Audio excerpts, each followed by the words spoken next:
Well, sun's going down. It's time for bed, and I've got to get my bedtime gun ready to go.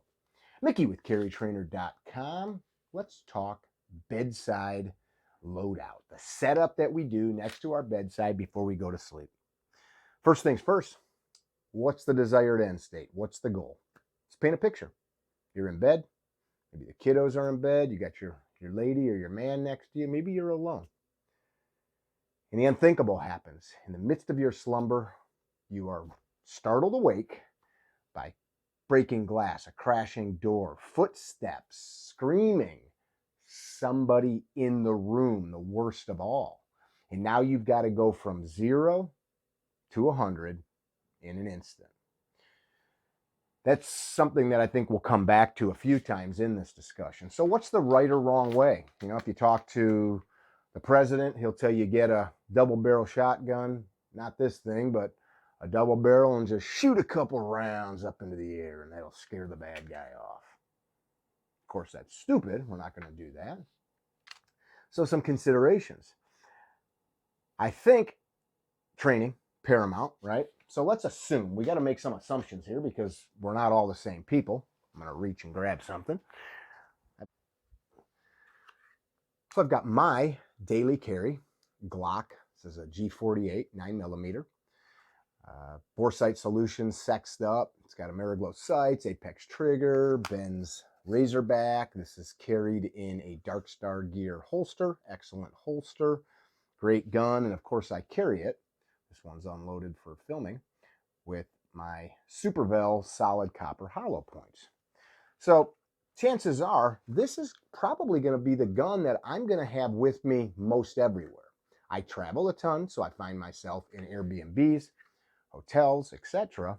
quite often. And I'll go through my process. My process is wherever I'm at, I want to set up something similar to what I see at home. John Bianchi, the famous holster maker, his company is well known as Safariland nowadays. Bianchi Holsters, bought by Safariland, or now known as Safariland. Bianchi said one gun, one holster all the time. Of course, Mr. Bianchi was a wealthy dude. He was a shooter. I'm sure he owned tons of guns and had tons of holsters. But his thought process was get really good with that one gun in the holster, carry it in the same position on your body. It's the same thing as beware of the man that practices a single kick 1,000 times versus the guy that practices 1,000 single techniques once. If I can get really good with this gun, this is the gun that I'm going to place on the bedside next to me. Now, some considerations. I'm a grandpa now. My kids are grown up.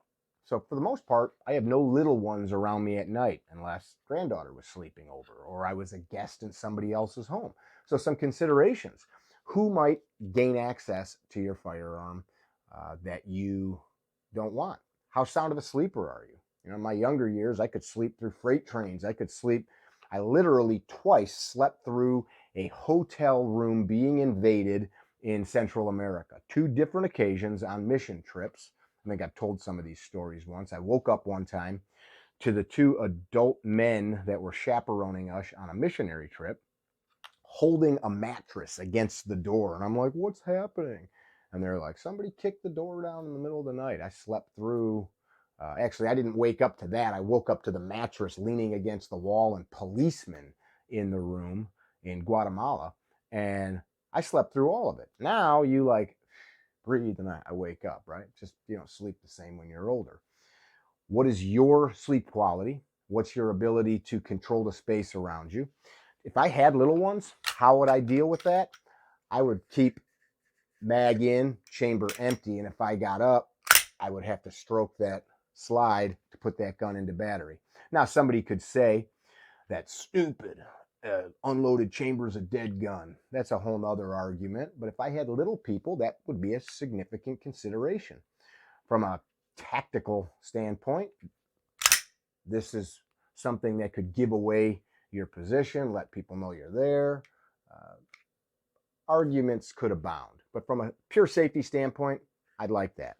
I probably also would keep it in the holster where if I got up, I had to shuck the holster, cycle the slide. That would give me couple fail-safe points where this thing's not going to have a little guy come in and just put his or her finger on it. Another way of dealing with that, this is kind of like my go-to, it's my Wilson Combat Beretta. These were the guys that really started to bring the 92 platform back years ago. Lovely pistol. This one's well worn. This is the one that really got me into the high-performance Berettas, my buddy Les Keys Martoni. Anyway, top this with a good light, nice Surefire, and the deliberate nature of a long double action makes it hard for a little finger to get in here and press through that trigger.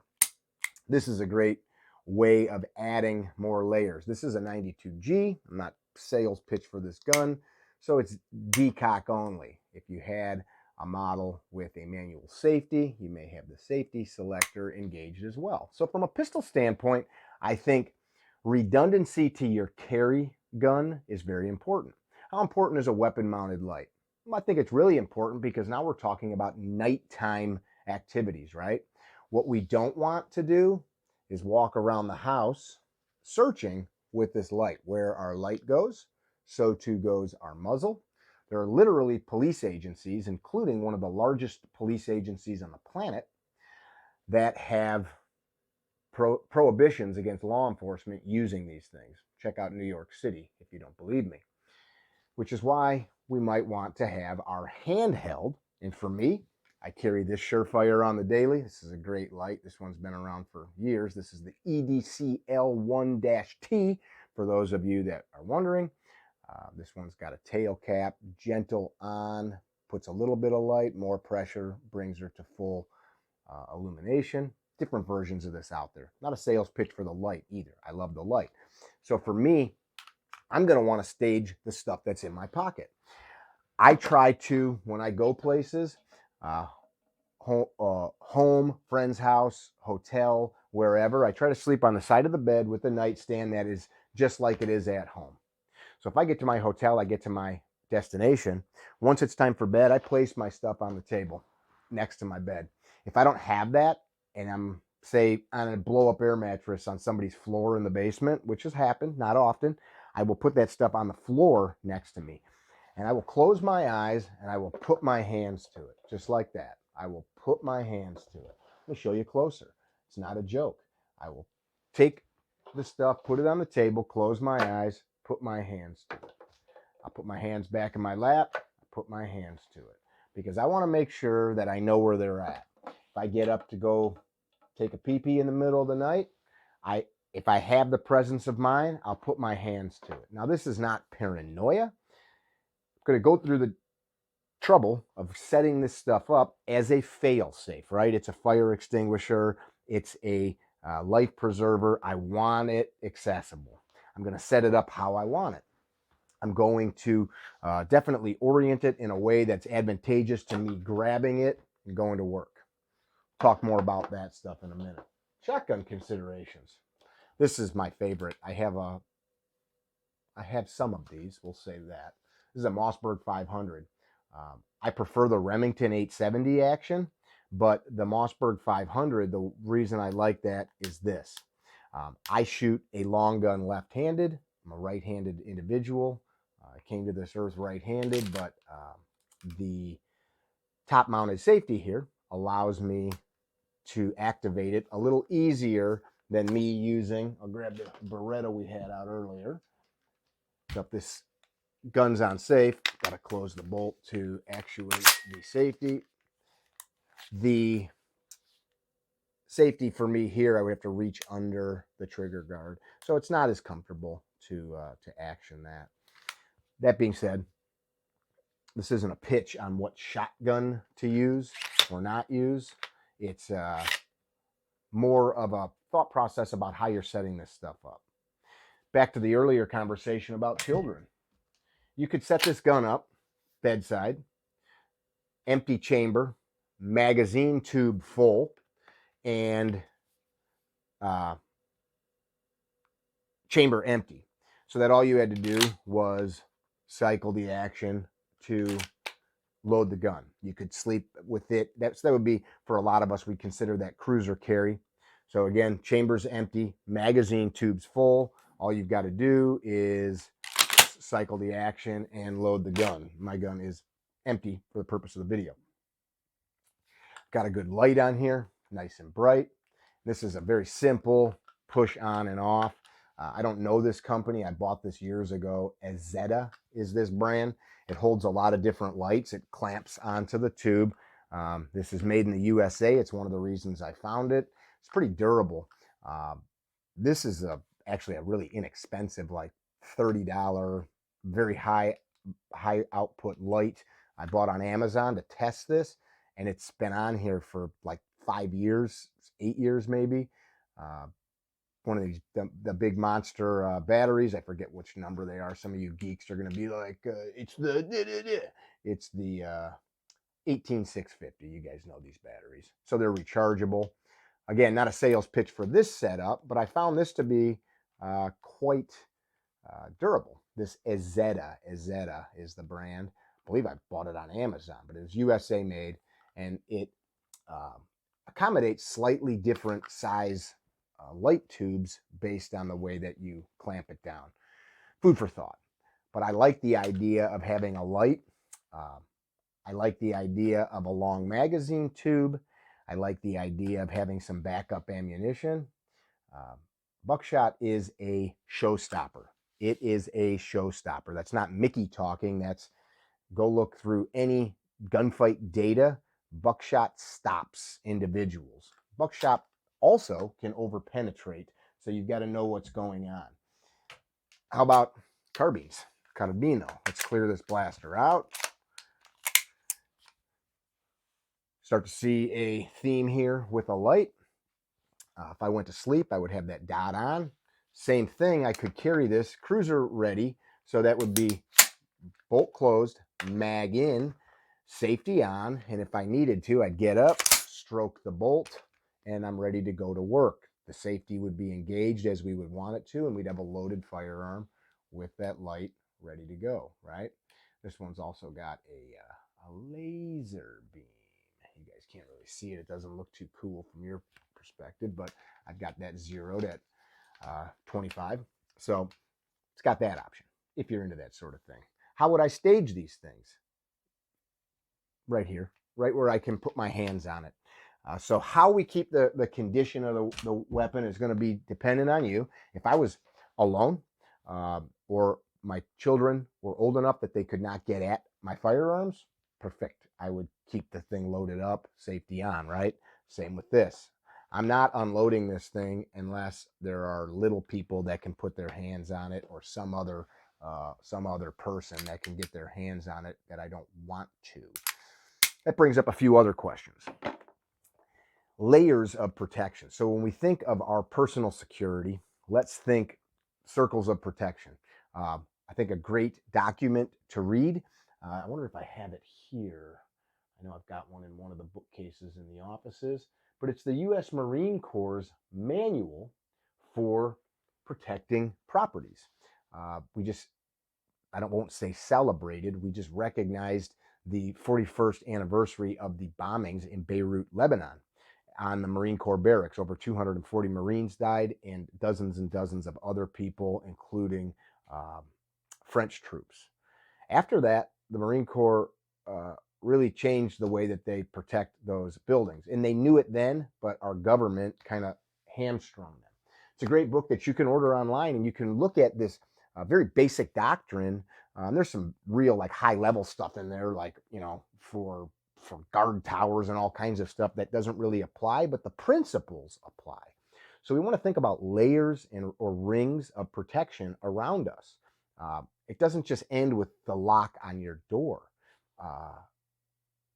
You in your bedroom, you've got a door. Now, if you have little ones sleeping elsewhere, you and your wife are probably not going to barricade yourself in your bedroom at night and leave your children outside. But if you have an option, why not have a sturdy lock on your bedroom door? Better yet, if you've got the initiative, the finances, you could put a fairly sturdy door on your bedroom that looks like most of the other doors in your house, but is a bit more secure. And I would suggest doing some research on that. Right now I'm looking at one of the doors in the office here. All these doors are solid core doors. They're not hollow core doors. So just that alone makes them a little beefier. Use a good lock, like Schlag or Kwikset American-made locks is going to help a little bit, but most interior doors can be defeated with a heel. Many of them, even if they're locked, can be defeated with a coat hanger, right? The little doorknob with the little hole in it. It's really just a convenience so that the kids don't run in on you when you're doing stuff. You know what I mean? So think about securing your door. The idea of actually having a security door to your bedroom buys you time. So everything we're talking about is predicated on us having enough awareness. So we need to be alerted so that we can react, right? This thing does me no good if I open my eyes to somebody standing over me. So I need to buy some time back. Let's go to the outside of the house. Lighting, perimeter lighting, keeping the house well lit enough that it's unattractive for somebody to be lurking in the bushes. Good windows, good doors, physical security measures like locks, safety glass, things of that nature. Make the house harder to get into. If it's harder, it's going to take time. Time allows eyes to get on you. How about alarms? And I don't just mean ring cams and things like that. I mean very loud, audible alarms that draw attention. How about a puppy? How about a dog of any size that will alert you with its bark? Big dogs, dogs that are trained as protectors, German Shepherds, things like that. That's a whole nother can of worms, and that's a whole nother layer of immediate protection as well as being alerted to potential problems. Video cameras are awesome as evidence. Videos also may help you if you have the ability to survey your house through an app on your phone, or if you've got monitors or something like that. That's great. I can see where people are. Thus, I don't go into that space, or I can tell the police where they're at. But oftentimes, video cameras just are going to record something so later we can see what happened. I'm really concerned about lighting, locks, alarms, and letting people know. Be loud and proud about it. There's an alarm on this house. If you come mess around up here, there's going to be consequences. Think through how you might do that.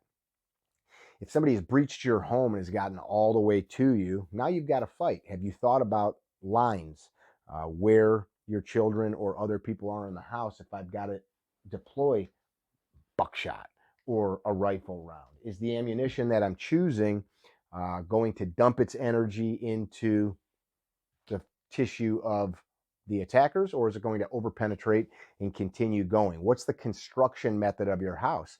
Is the exterior half-inch foam with vinyl siding with 3.5 or 5.5 inches of fiberglass insulation and sheetrock?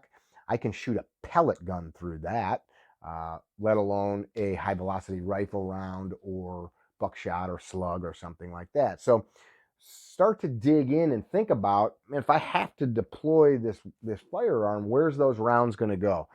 For me, not much better than a high quality pistol loaded with high quality ammunition. It's accessible. I can move easily with it. I've got the most training with it. So for me personally, most of us are going to train with the gun that we have on us every day. I grew up on shotguns. I would pity the fool that came into my house, because we use these on every floor of the home and they're ready to go. So that's set up for a reason. And I grew up with pump shotguns. My first firearm was an 870. So I feel very comfortable with this. I love the nauseating reliability of a solid pump. I'm not going to go into the stupid idea of this sending a bad guy away. That's folklore and nonsense. But I do think that the overarching principle here is going to be continuity to the gun that we use and shoot, and it's going to be continuity to how we place it, continuity to how we tell ourselves mentally where this stuff's at, and continuity to our mental and I guess in some ways spiritual preparedness to deal with violence in an instant. When you lay your head down at night, tell yourself tonight might be the night that something horrible happens, but I am ready for it. I have done all the other necessary things to buy myself time to act. I'm going to sleep well. and hopefully nothing befalls me. I hope this information is helpful to you. This is a kind of a conversation that can always be in flux and always change, depending on the people involved, depending on where you live, depending on the structure that you're in, depending on maybe some known threats in the area. Throw it in the comment sections what you're thinking about, some maybe best practices that work for you. If you disagree with any of this stuff, I'd love to hear it, love to chat it out. It's always good to have a hearty debate. Check out CarryTrainer.com. We've got classes from Washington to California to Arizona, Tennessee, Ohio, and all other kinds of places on there. We'd love to see you guys come and train. Check out IgnisLuxCoffee.com and GunfighterGunOil.com, all businesses that we own and operate. Be well. Don't be dickheads. Tell somebody you love them. Hopefully we talk to you guys soon.